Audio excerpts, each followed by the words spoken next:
Assalamualaikum warahmatullahi wabarakatuh. Good morning, everybody. Okay, all my students in this morning, we be coming to the mom English the subject. Yeah. How are you today? I hope you can find the odds. Although the our condition the bad, our country condition bad with the COVID-19. I hope we still the study, although the distance of the our our meet face to face. Okay, right? In this afternoon, I think not all the join in our class, but still the 12 students not join yet. I hope you can join with us. Please tell your friends. Okay, right?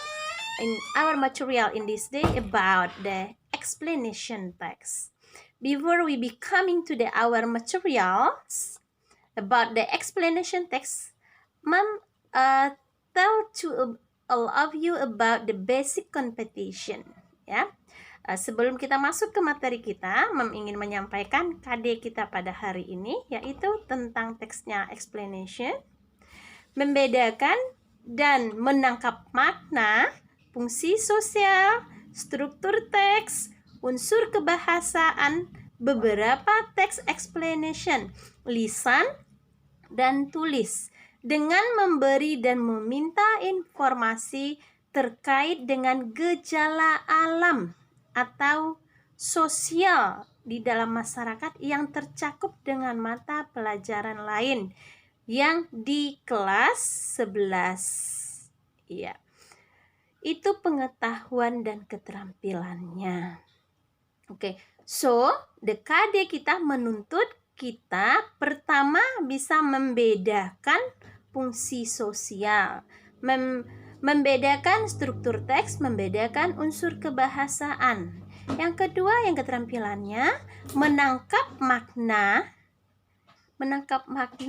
secara konstekstual yang terkait dengan apa? Fungsi sosial, struktur teks, dan unsur kebahasaan di dalam text explanation. Okay, now I want give you the example of the text explanation. Ya, Mom mau memberikan contoh text explanation di sini adalah fenomena alam atau gejala alam yang disebabkan oleh alam itu tersendiri. Ya, example, rain, ya. What else? Floods, hujan, banjir. Ya, what else? Global warming. Okay, right. What else? Maybe so how about the viral situation here? No? Okay, COVID-19. Okay. COVID-19 bisa kita masukkan sebagai explanation. Disebabkan oleh natural fenomena alam yang terjadi, menularnya itu secara alami. Tetapi adalah ini semua atas kelalaian manusia. Oke. Baiklah. Itu adalah KD kita pada hari ini dan contoh text explanation sudah menyampaikan, ya. Ananda bisa semua lihat di dalam buku paket tentang materi kita explanation. Please you read our handbooks about the explanation text. What is the generic structure? What is the social function or the purpose? What is the unsur kebahasaannya?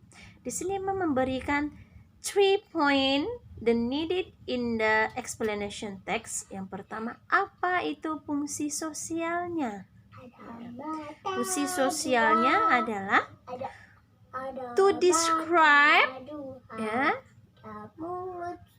in the text about the explanation cause happen, ya, menggambarkan tentang bagaimana atau kenapa sesuatu itu terjadinya. Ya.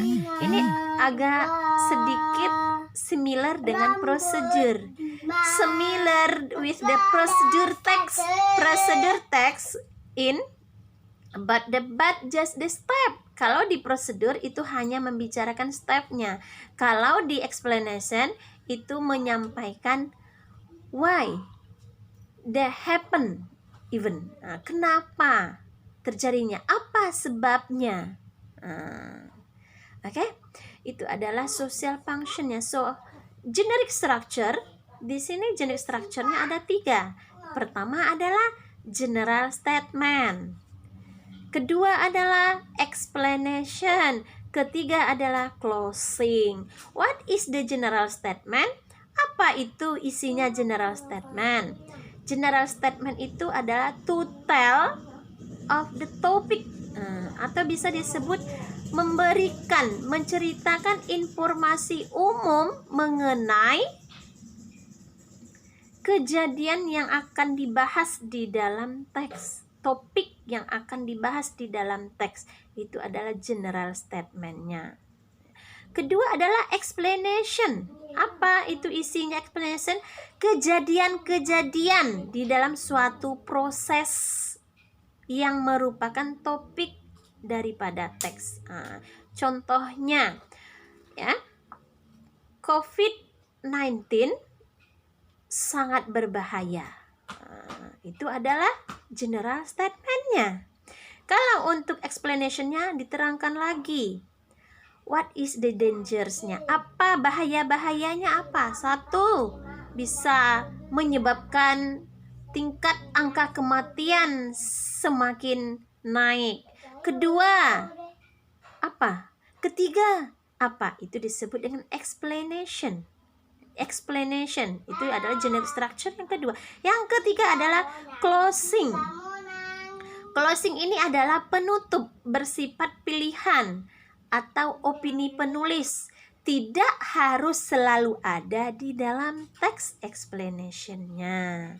Oke, itu adalah yang poin yang harus ada di dalam teks explanation. Pertama, social function atau social purpose-nya. Yang kedua adalah generic structure. Yang ketiga adalah language feature, unsur kebahasaan.